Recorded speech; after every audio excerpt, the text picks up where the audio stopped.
Sì, ragazzi, fate anche voi però, perché non va. Sì, vai tranquillo. Tutti. 1, 2, 3, e...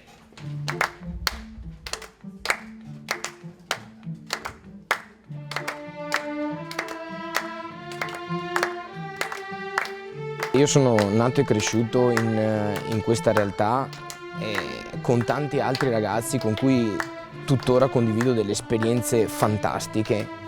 Sono per me non solo dei compagni dal punto di vista musicale, quando ci troviamo qui sono insieme, ma sono proprio una grande famiglia.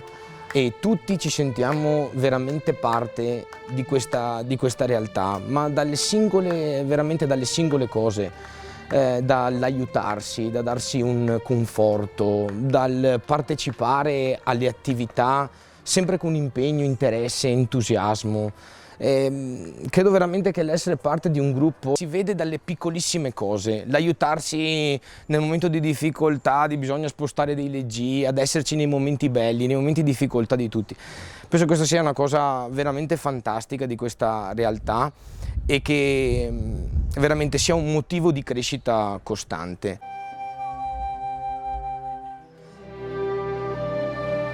Ragazzi che hanno fatto dei percorsi molto diversi tra di loro, ragazzi chiaramente che hanno attuato degli studi musicali accompagnati anche a degli studi paralleli, scolastici. Sono stato un alunno proprio di questa scuola dove ho conosciuto il professor Laudani con cui era appena partito il progetto del laboratorio musicale.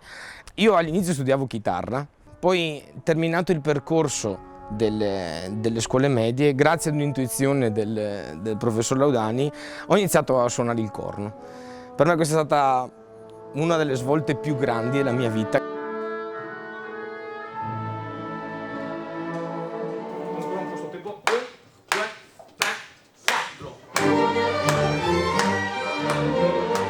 E una volta terminati gli studi in corno, ho intrapreso anche gli studi di direzione d'orchestra.